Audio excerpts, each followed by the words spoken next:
యాదగిరిగుట్టపై శ్రీ లక్ష్మీ నరసింహస్వామి వారిని భక్తులు దర్శించుకునే ప్రత్యేక పూజలు నిర్వహించి ఒక రాత్రి కొండపైన నిద్ర చేసి మొక్కులు చెల్లించుకునేవారు.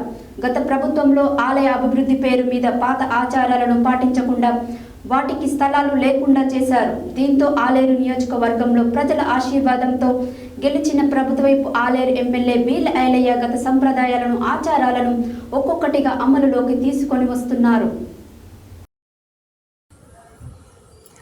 యాదగిరిగుట్టపై శ్రీ లక్ష్మీ నరసింహస్వామి వారిని భక్తులు దర్శించుకుని ప్రత్యేక పూజలు నిర్వహించి ఒక రాత్రి కొండపైన నిద్ర చేసి మొక్కు చెల్లించుకునేవారు.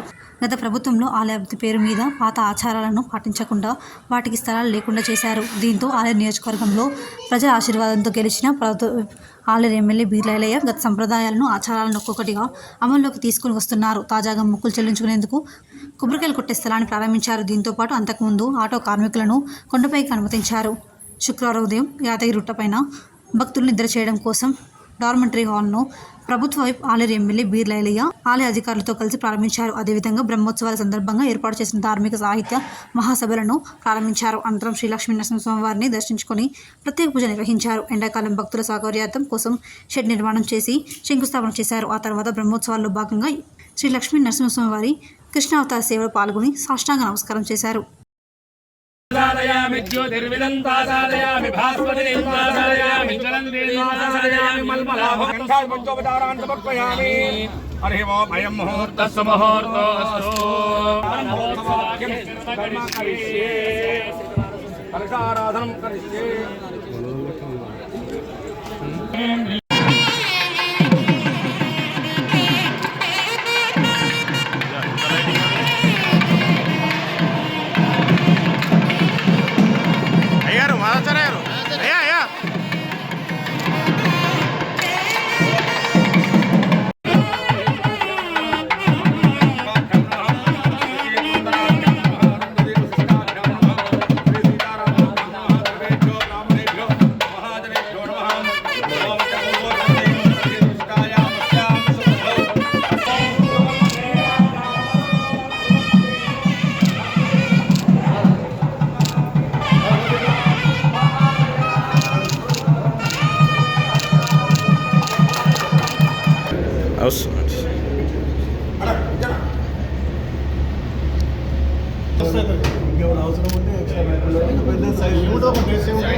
చంద్రాం హిరణ్మయీం లక్ష్మీం జాతవేదో మమావహ తామావహనహం అశ్వపూర్వామృతమధ్యామర్తినాథ ప్రబోధినీం శ్రియం దేవీం ఉపక్వయే శ్రీమాదేవీ సుధాం.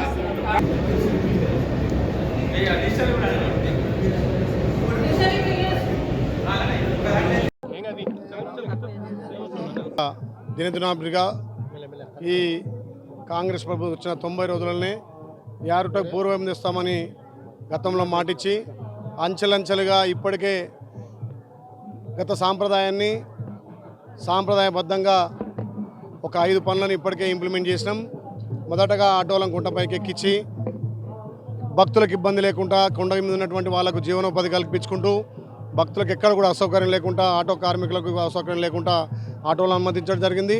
రెండవది కొబ్బరికాయలు కూడా ప్రతి భక్తుడు మొక్కు తీర్చుకునే విధంగా అది కూడా స్టార్ట్ చేసినాం. మూడవదిగా సనాతన ధర్మం ప్రతి ఒక్కరూ కొండపైన స్వామివారి సన్నిధిలో నిద్ర చేసే విధంగా సుమారు 1000 మంది నిద్ర చేసే విధంగా ఈరోజు డార్మెంటరాలతో పాటు వేసవిలో ప్రతి ఒక్కరు కూడా చలవ పందిరి కిందనే దర్శనం చేసుకొని చలవ పందిరి కిందనే క్యూలో వెళ్ళి దర్శనం చేసుకునే విధంగా ఇలా 66 లక్షలతోటి క్యూ కాంప్లెక్స్ సంబంధించి చలవ పందిరికి సంబంధించి శంకుస్థాపన చేయడం జరిగింది. బ్రహ్మోత్సవాలు కూడా అంగరంగ వైభవంగా గత పాత సాంప్రదాయాల ప్రకారం వాస్తు ప్రకారం ఇక్కడ కళ్యాణ మండపాన్ని కూడా మార్చి సుమారు 10,000 మంది కళ్యాణం తిలకించే విధంగా ఏర్పాట్లు కూడా చేయడం జరిగింది.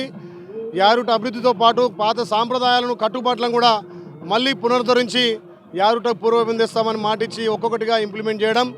ఇలా సంగీత భవనాన్ని కూడా ఓపెన్ చేసి భక్తులకు కానీ ఇక్కడ వచ్చే యాత్రికులందరూ కూడా ఆ సంగీత భవనంలో స్వామివారి కీర్తనలతో పాటు భజనలు కూడా ప్రారంభించడం జరిగింది. నిజంగా గత 15-20 సంవత్సరాల కింద ఉన్నటువంటి సాంప్రదాయాలన్నీ కూడా ఒక్కొక్కటిగా పునరుద్ధరించడం.